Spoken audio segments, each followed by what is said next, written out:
Alrighty, everyone. Welcome to the first ever Fluffy Biscuits podcast. I am here with my friend Zach, aka Pixelated Trash, and I, of course, am Nazir TL, aka Jacob. Today we'll be talking about many things, but before we get into that, I believe Zach may have something to say.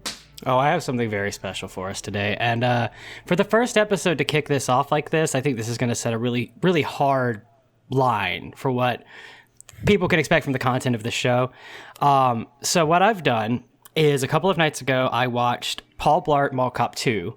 And immediately afterwards, I watched Paul Blart Mall Cop 1. Then yesterday, I rewatched both those movies, and I watched several other mythology-based movies to throughout this episode quiz Jacob on. But today, for right now, we're gonna start with the Paul Blart in the Blartiverse. And so what I've done here is I've created a little quiz, Jacob, that's called "To Blart or Not to Blart." And what I've done is there's 3 questions. Each question you'll get 3 options. And you will need to tell me which option is not a scene in Paul Blart Mall Cop 1 or Paul Blart Mall Cop 2. So, Alrighty. the first set of scenes. Which of these is not real? Paul Blart is startled by an old lady in a restroom and punches her so hard in the stomach that she collapses, but then she begins to apologize. Or is it Paul Blart wraps himself in a suitcase, claiming that it's bulletproof, and hurls himself downstairs towards an opponent, at which point his suitcase is lit up by the gun of the man, and they both go flying out a window? Or is it Paul Blart ties 2 yo-yos together and uses them Bruce Lee style as nunchucks to defeat attackers? I have to choose which one of these is not real. Which one of these is fake? Is it punching the old lady, Okay. the bulletproof suitcase, or yo-yo ninja? Can I at least know, are these taken from the first movie or the second? These are all from the second. Okay. So Let's see. which are you leaning for? It's a real thinker, you know. Well, I'm having the same problem that I had last night when you gave me an example question. They all sound feasible. So you did a really good job at that. I appreciate that. I spent way too much time on this, and I watched both movies twice too, which that's the most upsetting part. Can you repeat the last one again? Yo-yo ninja? Yes, that is where Paul Blart ties 2 yo-yos together and uses them Bruce Lee style as nunchucks to defeat attackers. I almost feel like the first one is fake. You think punching the old lady is fake? Well, I'm sorry to tell you, Jacob, it was the yo-yo ninja that was fake. In the middle of Paul Blart Mall Cop 2, he does indeed go into a bathroom looking for his daughter, is startled by an elderly lady cleaning the room. He then sucker punches her in the stomach, to which she falls to the ground groaning in a lot of pain, but then she begins to apologize to him for startling him. Can I explain my reasoning? Yeah, sure, go ahead. Okay, so I was thinking about, because he's a mall cop, right? I was thinking about things you could find in a mall. Yeah. So I was like, you can easily find a yo-yo in a mall. I had that in mind writing all of these. Everything that's fake is going to be something you can find in a mall. But isn't the second one, isn't he at a hotel, technically? Yes, yeah, and the second one he is in a hotel. But the hotel has a mall in it. Oh, okay. Yeah, that's how they get around that. I was like, for a second, I thought he was just in a hotel for some reason, with no reason to be there other than he's there. The old lady one I thought was fake because that just sounds absurd. Oh, but man, it's funny that it's actually there. That's the whole second movie, dude. Is like, if Paul Blart 1 is all about fat jokes and watching Kevin James incompetently succeed, Paul Blart 2 is all about watching Kevin James try to be cool. And it's equally painful, but in a completely different light. Okay, hold on. Moving on to our next one. Wait, 1 second. Okay. 1 second. I would like to say that when I was a small child, and I saw Paul Blart Mall Cop, when he had those segways, I was like, I need a segue. And I distinctly remember having this the same thought the second those hoverboards got popular in like 2015. I was like, I need one of those. Oh man. Yeah, I know what you're talking about. The shitty little like skateboard, the horizontal skateboards. Yeah, that like just blew up the market with all the YouTubers and stuff getting one. Yeah.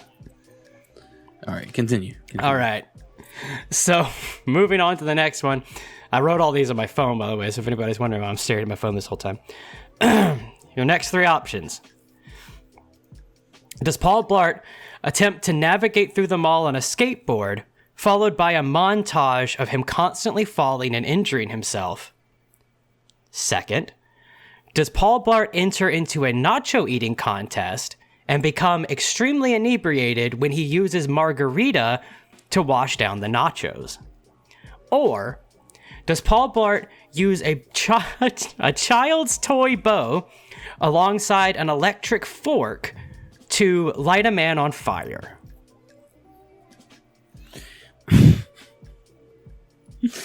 Okay. Is this supposed to be from the first one or the second? This time it's all from the first one. The next one will be a mixed match.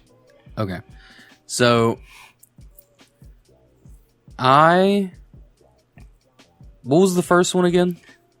Paul Blart attempts to navigate through the mall on a skateboard, followed by a montage of him consistently falling and injuring himself. Okay. I feel like that one's real, but he always has the segue, and the only time I can see him using the skateboard is if he's lost it, which I do vaguely remember happening. That's why I think it's real. He has several segues that are destroyed by gunfire in both movies. Okay. That's absurd. But okay. Yeah. That part's true too. That part is true. Paul Blart is the John Wick of mall cops. I'm gonna go with I feel like he used the toy bow, but I don't think he set someone on fire with it. No, I didn't subterfuge any of them. That one is entirely real. The man does catch on fire when he's hit by the fork bow. Not like immolation style, but his torso catches on fire. Oh, no, the skateboard one was fake. And in fact, I actually want to come back to this one because the drunken nacho contest. Now, this scene in Paul Blart 1, he's eating nachos that I've actually heard several other people talking about this point out that they are the grossest, driest looking nachos you can imagine. But he's eating this and he needs something to wash it down. So he grabs these pitchers of margarita, and because he's hypoglycemic, the sugar content of the margarita makes him so drunk that he ruins everyone's night. It's really funny. And then he actually stands in front of a window and screams, "I believe in magic," and then falls out of it. Okay, I do remember the falling out of a window. Yes, that's all from the same scene. All right.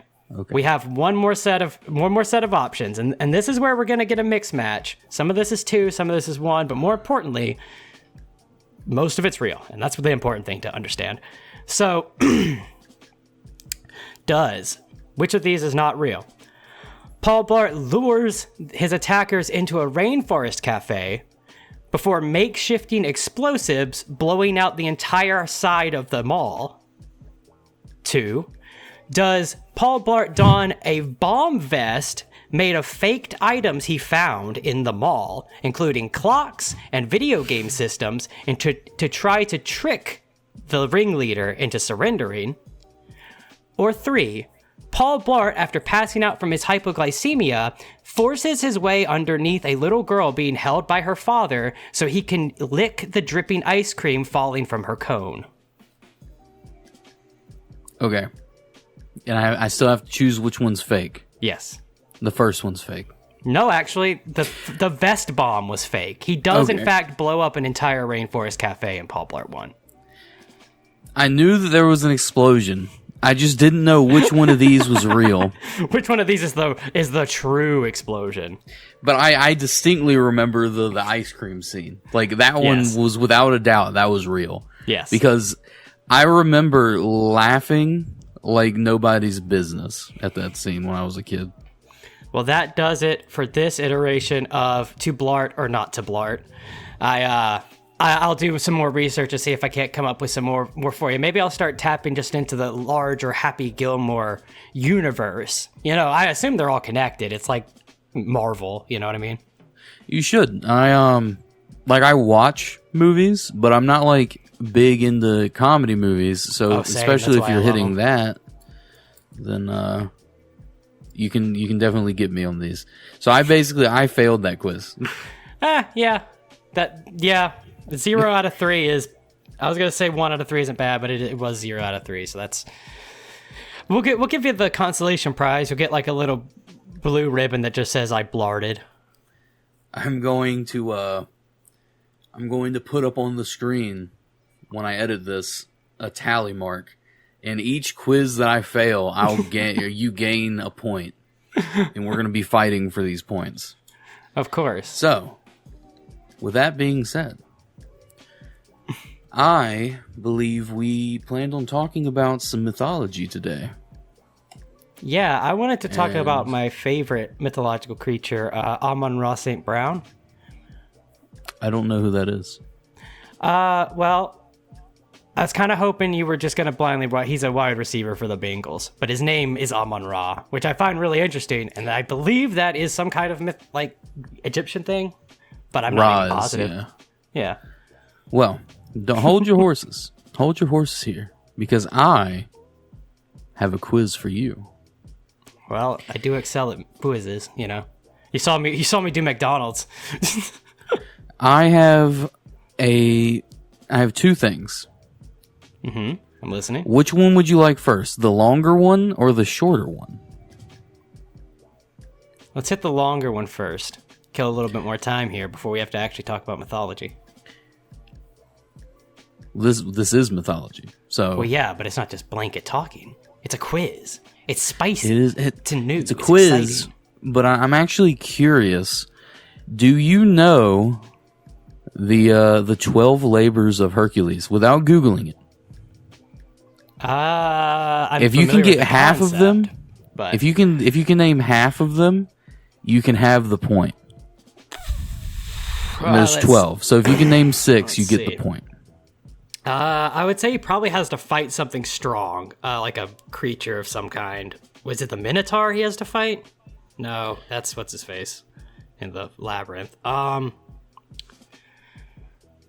Does he have to plow a field?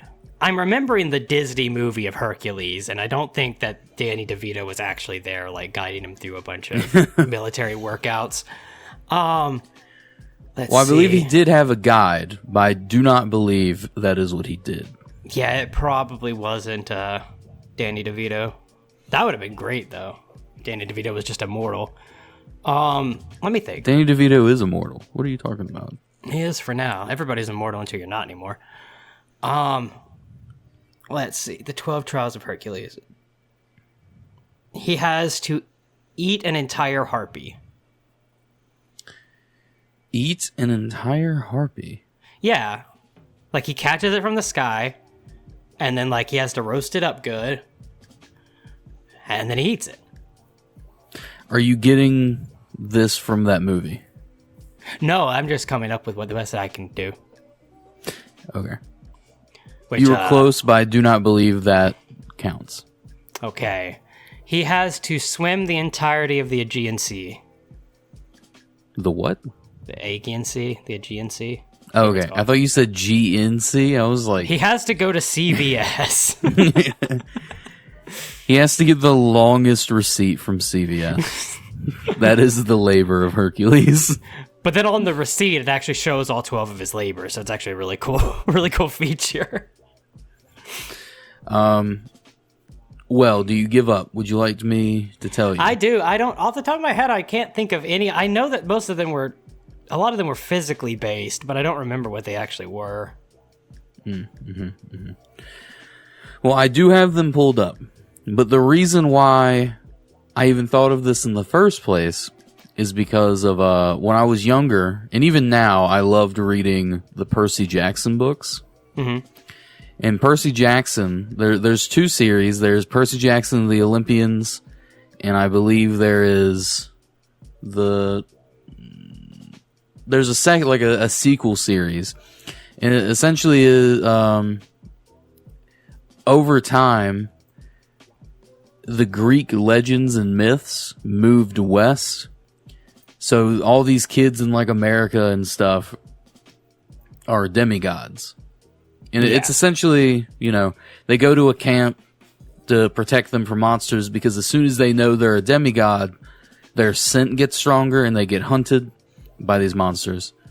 But obviously, with all this being said, there's a lot of emphasis on different Greek mythology, and then the second series, there's a lot of emphasis on Roman mythology along with Greek mythology.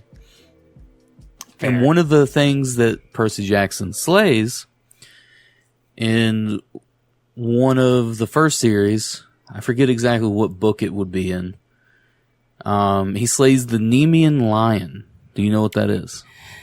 That name is familiar to me, but I don't remember any of the context of it. Essentially, the Nemean lion it's a lion. Well, I'd hope so. In myths, there are a couple different things. I think the most notable one, it was said to protect a Zeus, like a pantheon. Oh, okay. And essentially its fur coat is impenetrable. Like, weapons can't cut it. And it's cunning. So the way you kill it is you have to kill it from the inside, if that makes sense. Oh, so you have to be eaten by it. That, or you have to, like, shoot an arrow into its mouth. Stuff like that. Oh. I took a different route, but that's okay. That's the first one. I really like that one because... I like D&D, but in the idea of what you could make with that is kind of cool because you could make a cloak of a Nemean lion and basically have armor that's just a fur coat.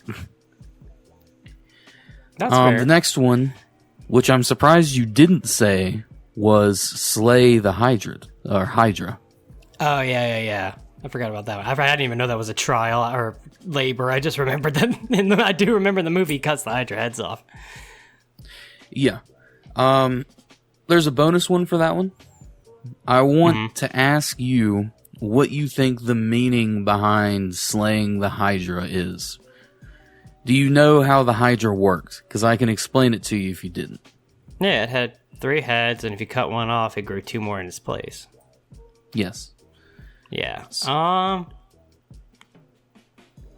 It's a telling story of Hercules' crippling heroin addiction. No. Oh. The way I interpret that story is, like, if you're facing a problem, you can keep chopping away at it, but if you don't kill it at the root, like, if you don't hit the root of it, it'll just keep coming back. I can see that. I do like mythology because you can take a lot of different meanings from these stories, and I feel like that one is what the Hydra is. And you could take a lot of hard philosophical liberties, when you're talking about mythology. You can. You absolutely can do that. So the third one, we'll blow through the rest of these. I don't want to give a reason for each one. We have this. How do you pronounce that? Ceryneian hind, which is like a deer. Oh. We have the Erymanthian boar. So really, he just had to do a lot of hunting. Yeah, he had to slay a bunch of stuff, capture a bunch of stuff. He did have to clean stables in a day. Oh yeah, I remember that. He had to steal mares from Diomedes.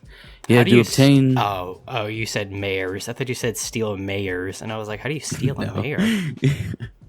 He had to obtain a girdle of the Hippolyta. It's actually how Jerry Springer became a talk show host instead of being, the mayor of Cincinnati. Is that literally they were just like, they showed up and they snatched him and then they took him to the NBC studios. And he was like, God, it's the labors of Hercules.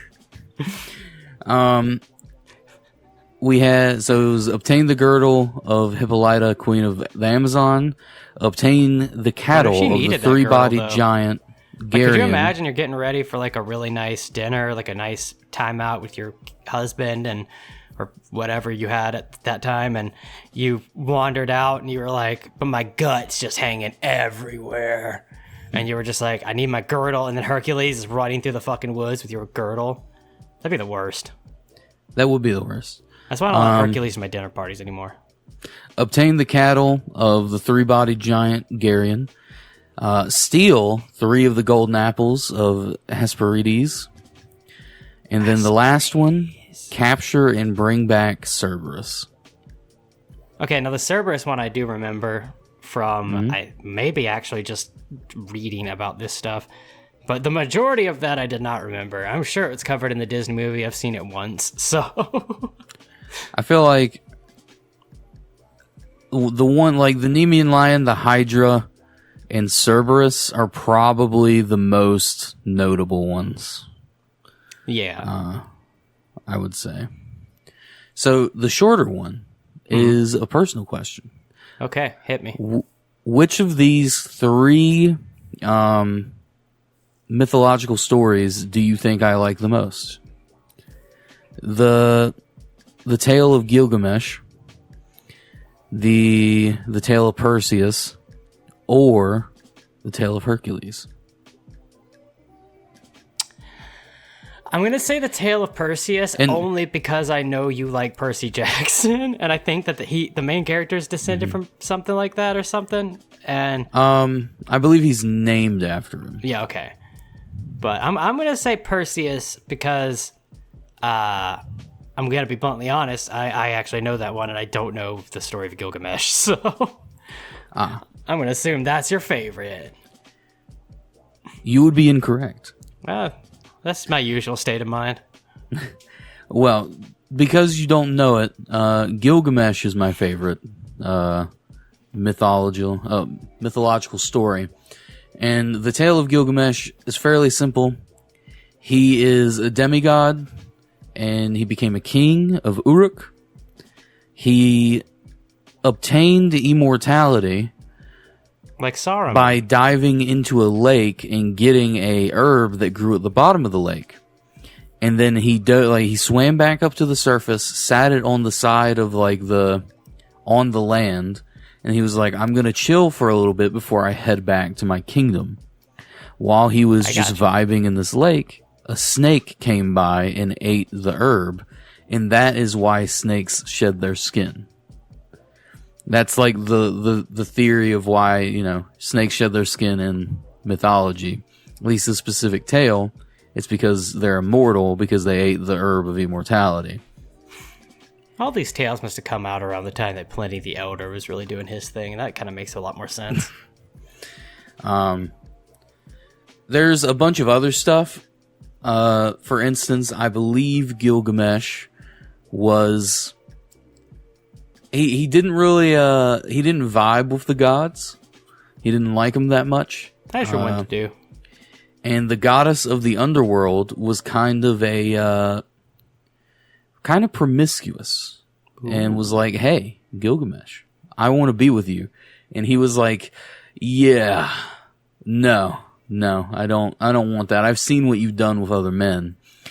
And essentially this goddess goes up to her dad and is like, if you don't give me the horn of heaven right now, or like the beast of heaven, I forget its name, but it's basically a giant construct.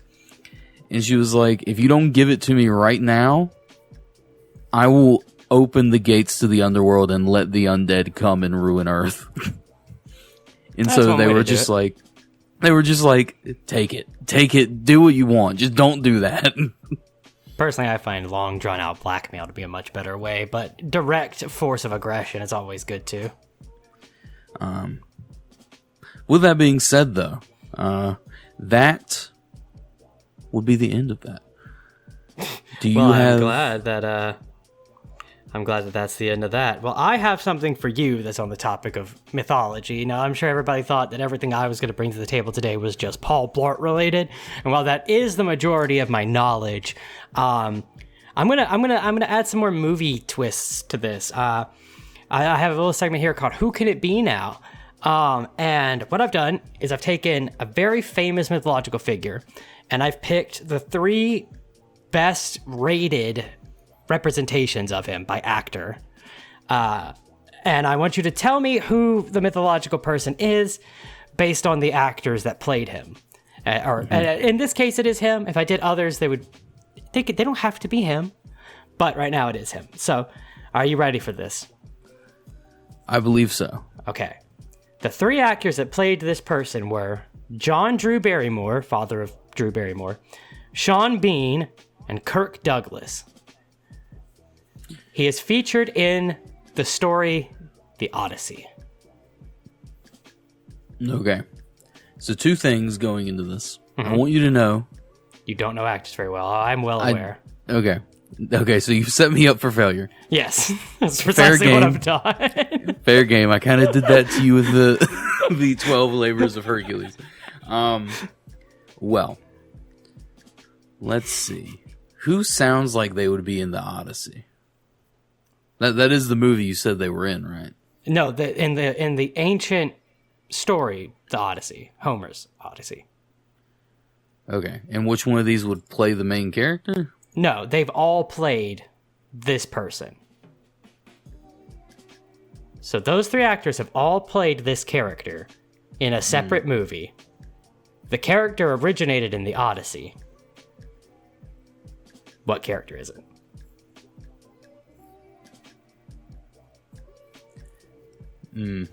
Jacob, it's right there for you. It's right there. Is it Homer? No, you're really close though. It's the other word in Homer's Odyssey. It's the other word. Odysseus. Yeah. I was now this one I think you'll get because you mentioned one of the movies that this actor plays that character in. So I think you might get this one.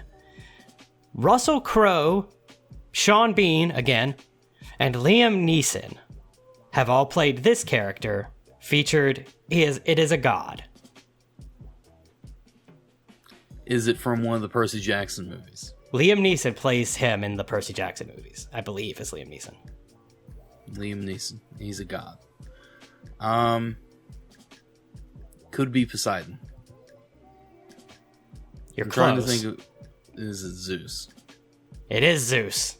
You're correct. It is Zeus. And now this last one, we're taking a little trip.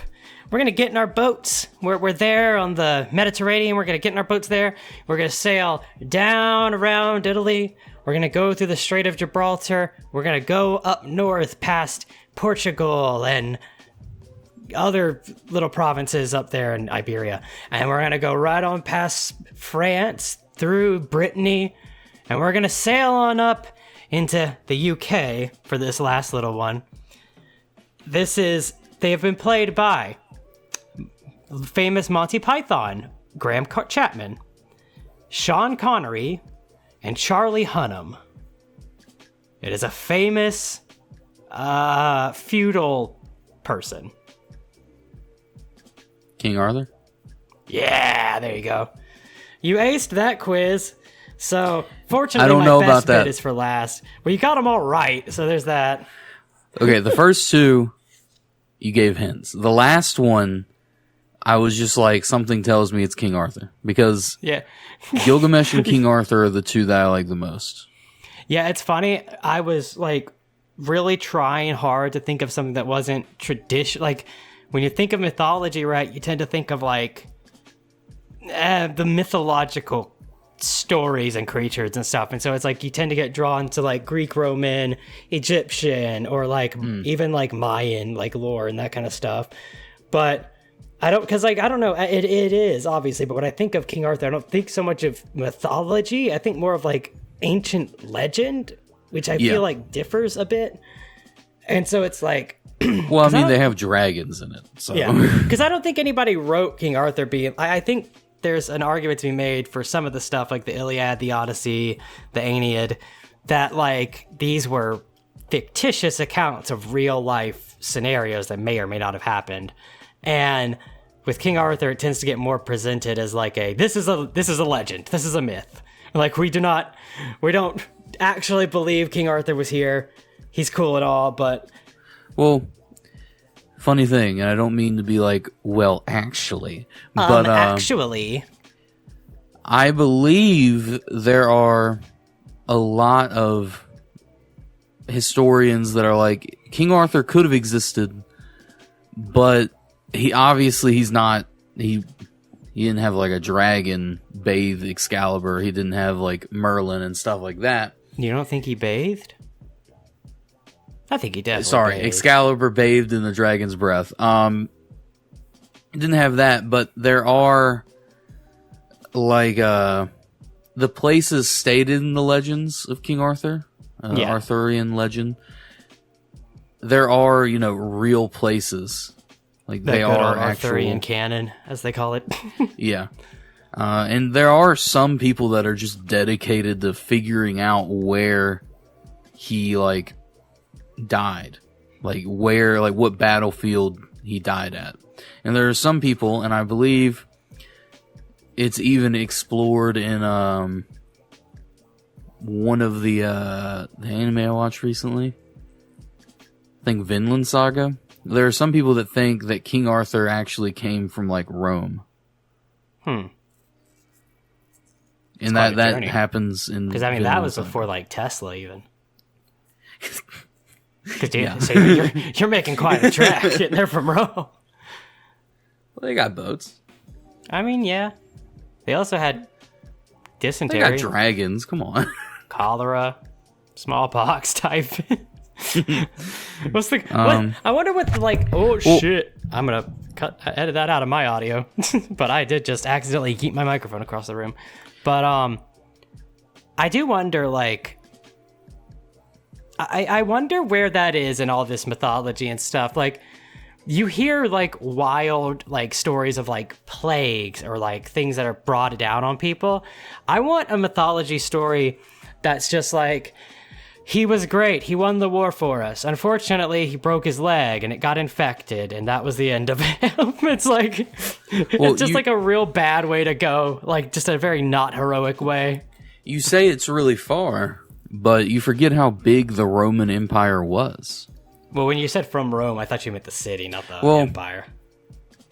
To be fair, yes. I'm also pretty sure, Alexander the Great, when he conquered a bunch of places, he just named all the cities he conquered Alexander.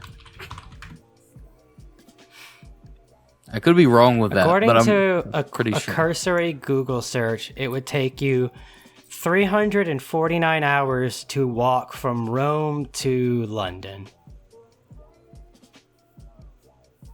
How many? Rome. Okay, hold on. 349 hours divided by 24. Divided by 24, yeah. And then that's... this just took me to a website that taught me how to do long division, and I didn't want that. You have a calculator on your computer. I know. I just didn't think it was gonna... Anyway, the answer's 14 and a half days, but that seems a lot, The Europe is actually small. It's pretty small compared to, the U.S. But still, 14 and a half days of walking. That's a lot of walking. You might as well be named Christopher. You're doing so much walking. I'm just gonna let that one sit. Let that one simmer a bit.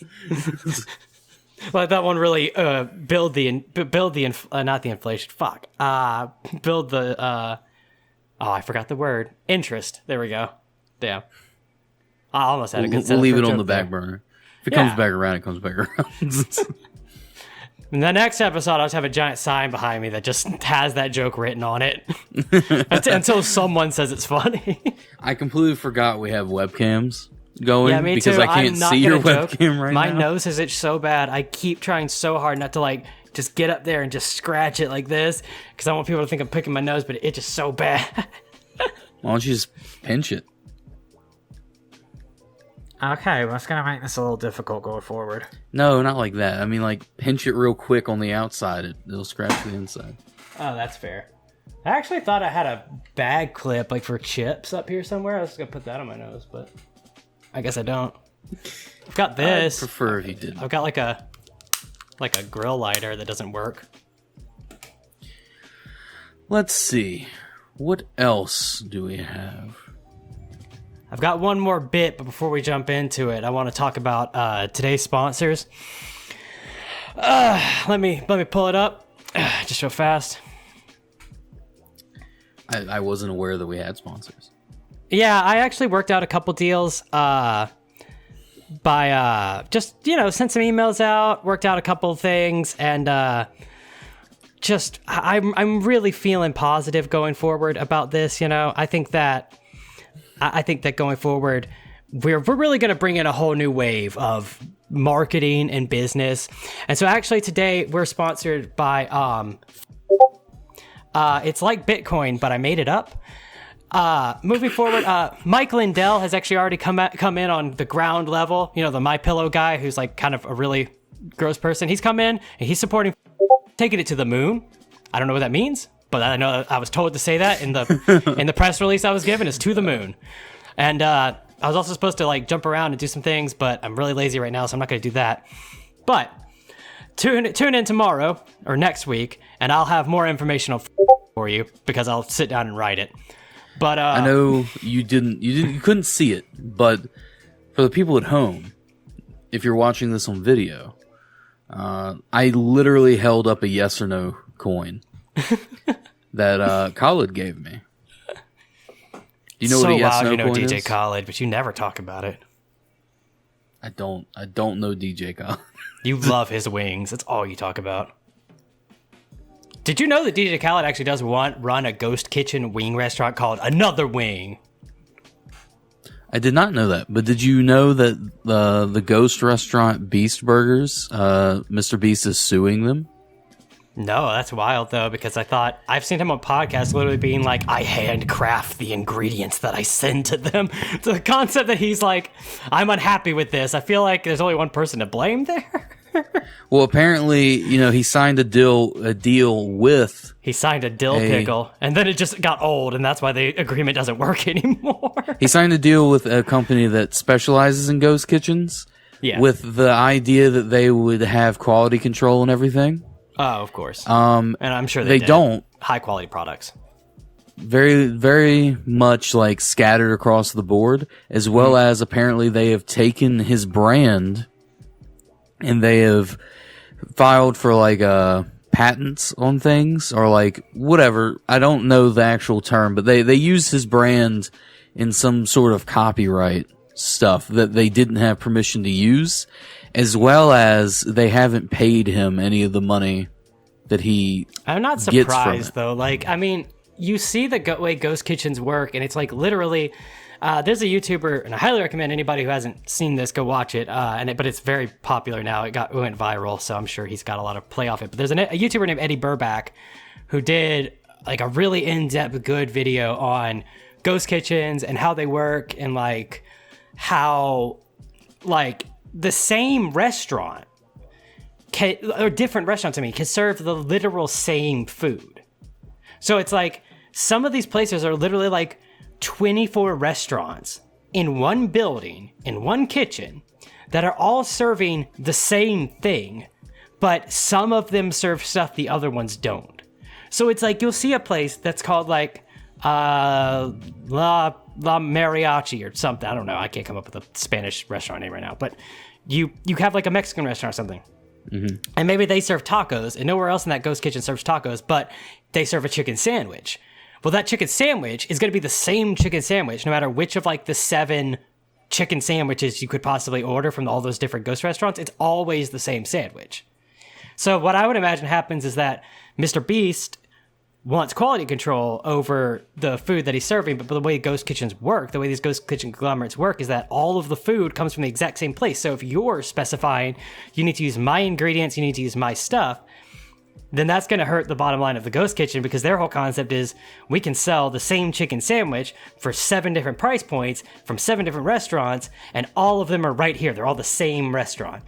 So it's like girlfriend wants Taco Bell and you want KFC. So you go to this ghost kitchen so you can get a chicken sandwich and she can get tacos. Well, if you ordered from the chicken sandwich place at that ghost kitchen, you would be getting the same thing. If you order from the other Mexican restaurant that doesn't serve chicken sandwiches but does serve tacos, you'll be getting the exact same tacos that you were the other way around. It's just wild how that works. It is, but another thing is, I'm pretty sure they didn't do it that way. Because another way you can do a ghost kitchen is you can hire out a kitchen, like an actual restaurant, and they'll do it on the side.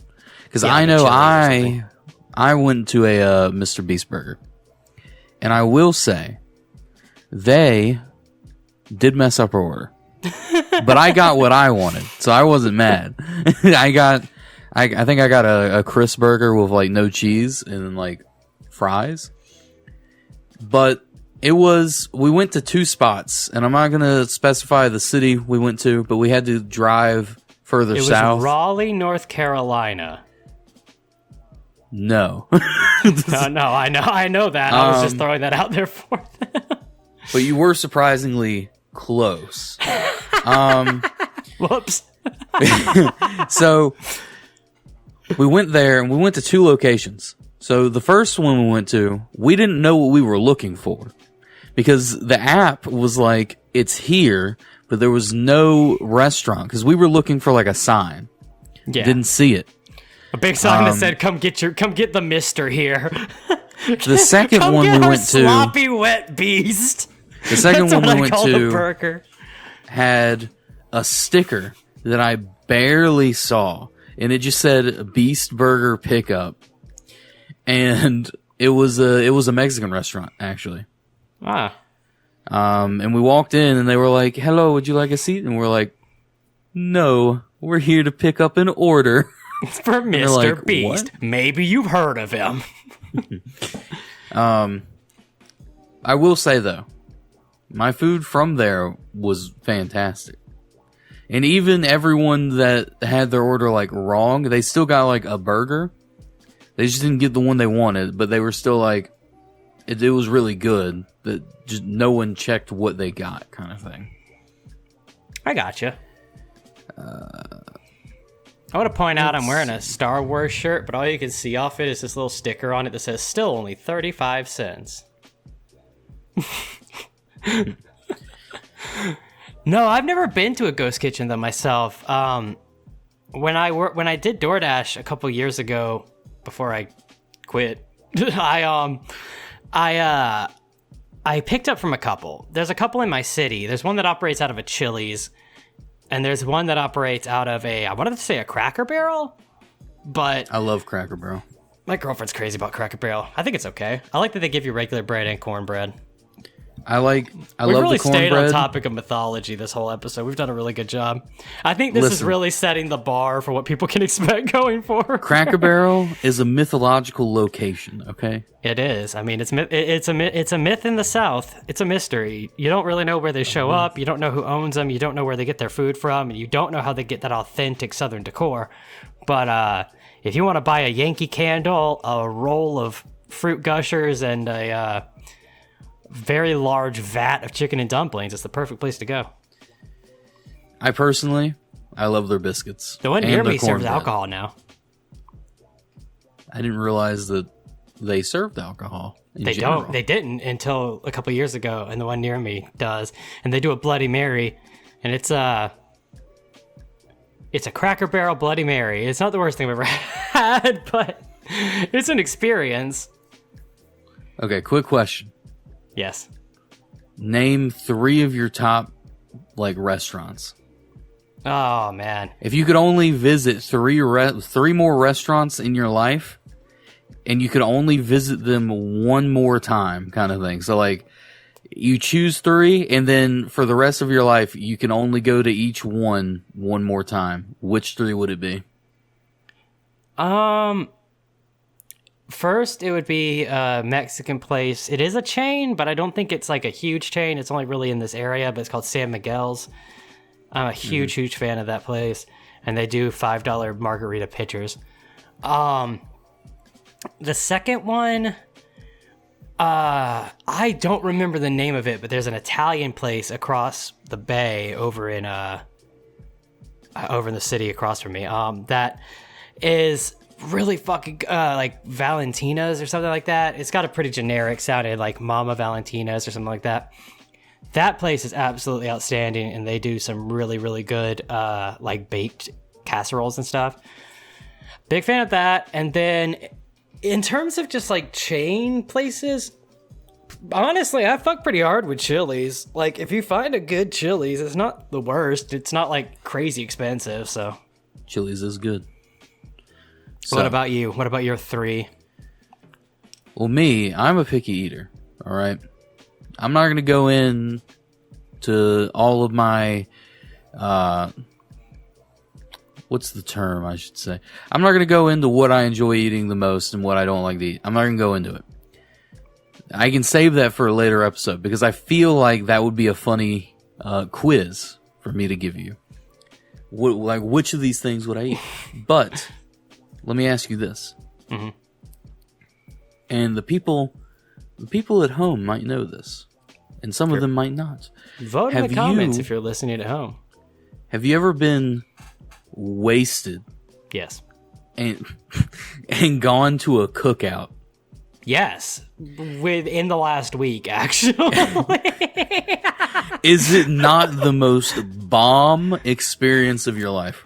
It is, but I'll tell you this. The cookout near me about 3 weeks ago gave me the most violent food poisoning I have ever had. And I don't know what it was. I got the pulled pork sandwich plate with 2 quesadillas, like the 2 little mini quesadillas. So it wasn't anything crazy. I got home, I ate the sandwich, I ate one of the quesadillas, put the other in the fridge, drank like half my unsweet tea, and then I'm from the South. For anybody watching this is not from Alabama like I am, when I say tea, people here assume I mean sweetened iced tea, so sweet tea. But I do not personally like sweet tea that much. It is way too much sugar. And so I drink unsweetened tea, which is just black tea that is cold, iced tea. But if you say iced tea down here, people will think you mean sweet tea. So it's like, you go to a restaurant, you say, I want an iced tea, they're going to give you a sweet tea just off the bat. That thing is going to come to you looking like it was fucking color corrected through the largest brightness filter you've ever seen. It'll go from tea color to being a vague, orangish, tannish color that just barely doesn't represent sugar. My favorite, I'm going to get back on topic, but my favorite tea brand is Gold Peak. That's the one I buy a lot when I'm out working, because I drive a lot. I drive permanently for work. I don't drive a lot for work. My work is driving, and if I need a drink, I get the 0 sugar sweet tea Gold Peak or the unsweetened Gold Peak. I always get the unsweetened. I love unsweetened tea. You can come at me. I live in the South. Unsweet tea is better. I personally agree, but man, one time I went to Taco Bell. I ordered Taco Bell, and my girlfriend at the time drove to pick it up. And when she got there, they handed her a sweet tea, and she said, "Oh, the order was for an unsweet tea," and she handed it back to him. And the lady at the window literally looked at her and went, "You want an unsweet tea?" And she went, "Oh, it's for my boyfriend." And she goes, "He drinks that for fun?" I thought you were going to say she looked at her and went, "What do you want me to do? Take the sugar out of the tea?" I can't possibly have both. You either have tea or you have sugar. So, my specific order from Cookout. Wait. What? Give me your Cookout order, but then after that, we're running low on our time for today. So I want to make sure I can hit you with this last bit before we get... I haven't finished. Yeah, no, that's what I'm saying. We can go over. That's so. Fair. Do not think that we are limited by time constraints. If we run a little over, it's fine. My Cookout order, specifically, always is a Cookout tray. We got chicken tenders, we got Cajun fries, and we got hush puppies. And we get a side order. If you're smart, you order the Cajun fries with extra seasoning. We get an extra order of Wisconsin cheese bites. Or white cheddar cheese bites.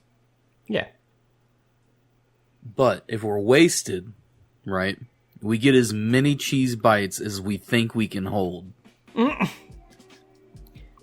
and basically the same tray. It really depends on how drunk you are.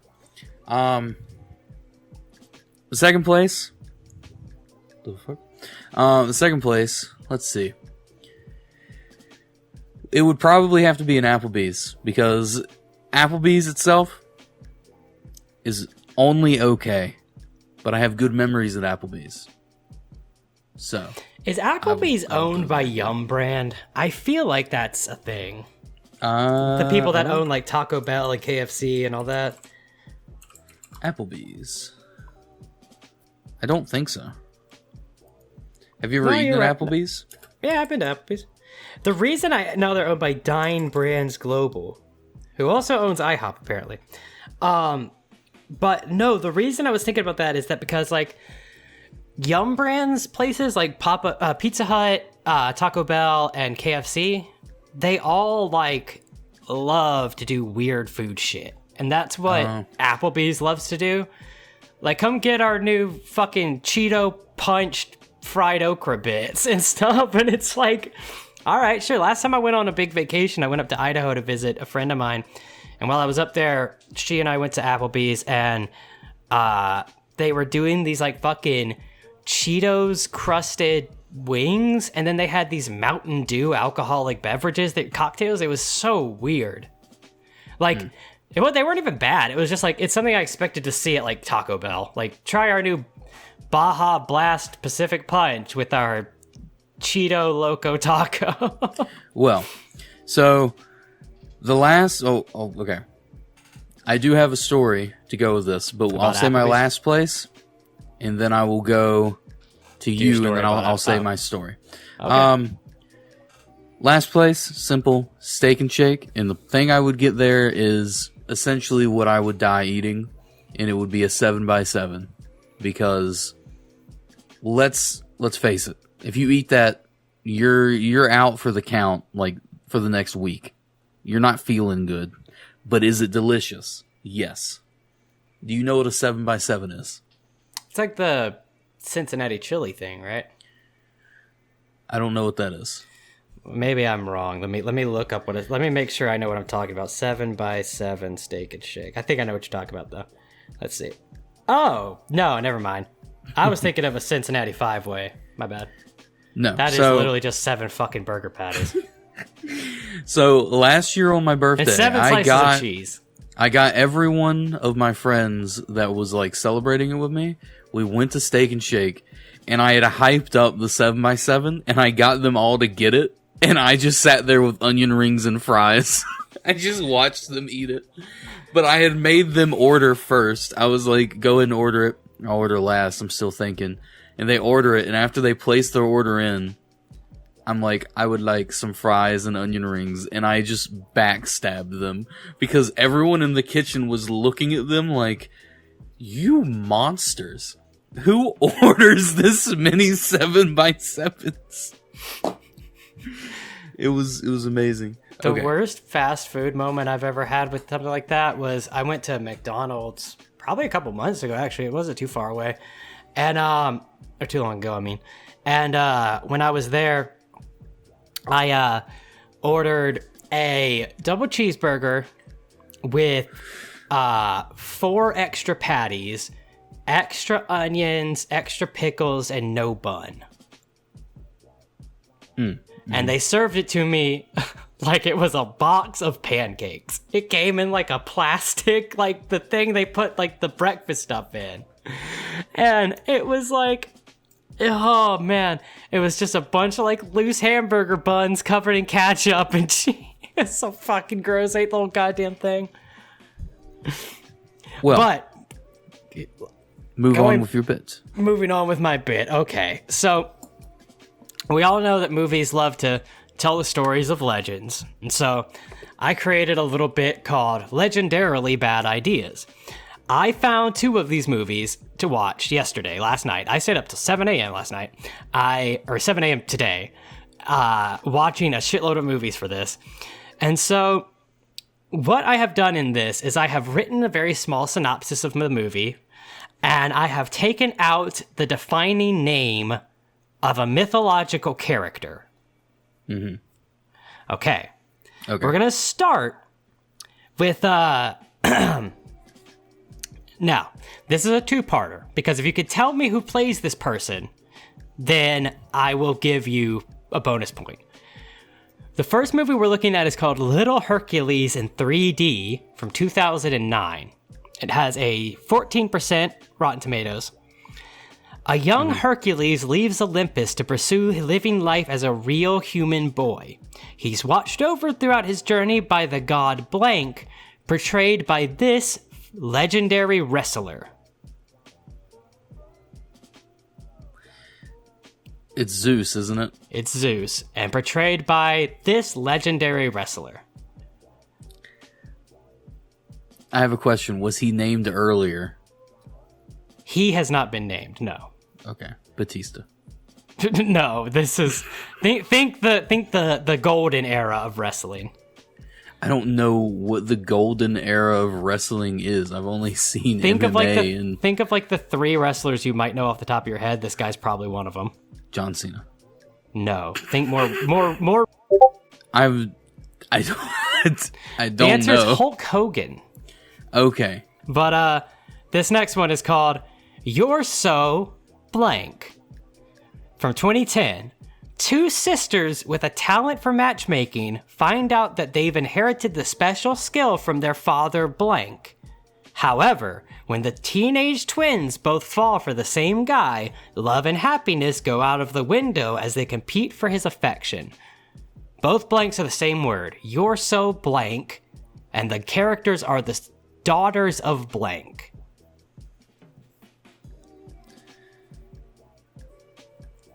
Wait, both blanks are the same word? Yes, same mythological character. So You're So Blank. Two sisters with a talent for matchmaking.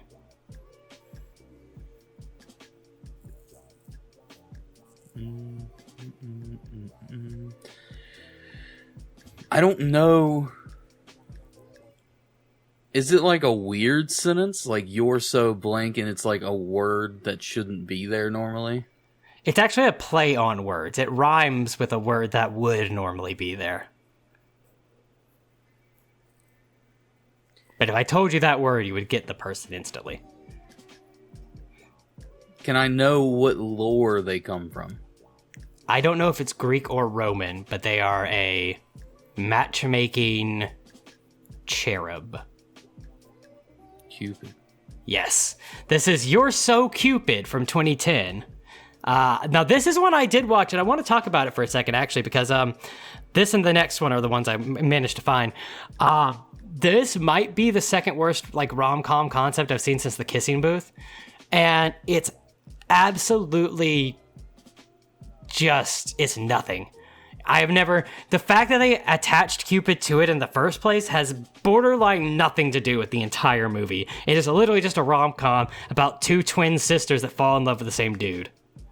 And I was very disappointed by that because I thought at least at some point someone was going to take like a fucking heart-shaped arrow to the back or something. But no. All right, and I've got my last one for you, Jacob. Blank in New York from 1970. Blank is banished to the realm of Earth following an argument with Zeus. After arriving in New York, he goes on to become a famous professional wrestler. His antics draw the attention of an angry Zeus who begins to send the gods down to Earth to bring Blank back and banish him to a different plane. So he's a wrestler. No, the actor is actually not a wrestler. The story is literally that this mythological character came to Earth from Olympus and became a famous wrestler. Do you know if he's like a major god or is he like a minor god? To my knowledge, he is not a god, and we discussed him earlier. Is it Hercules? It is Hercules. Now, bonus points.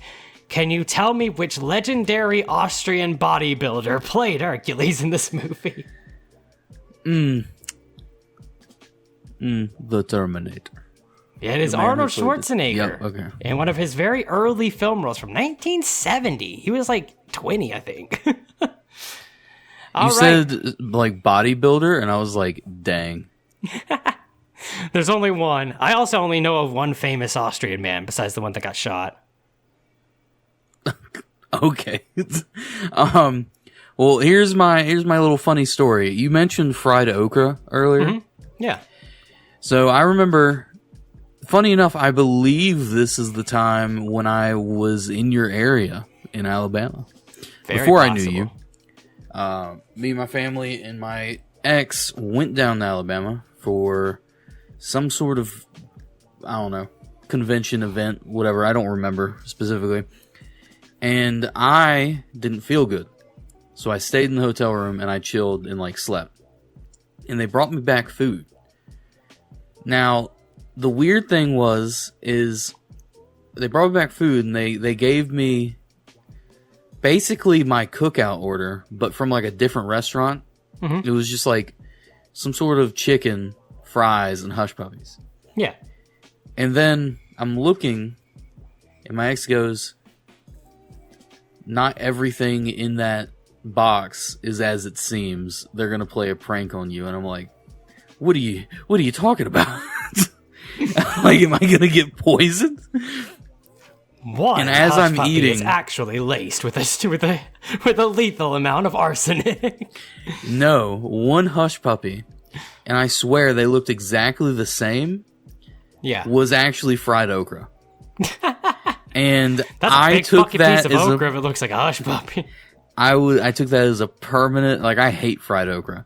It was the most insulting thing because after I eat it, I spit it out. I was like, ugh, what is this?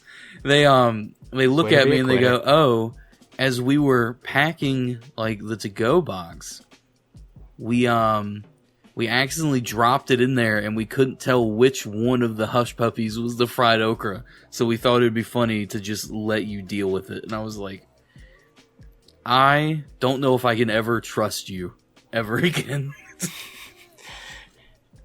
Anyway, do you have anything else to add, or would you like me to wrap it up? I think we're wrapped for this one, our first one, the beginning of the end. It's all downhill from here, folks. We wrote bits for this one, so it's all downhill from here.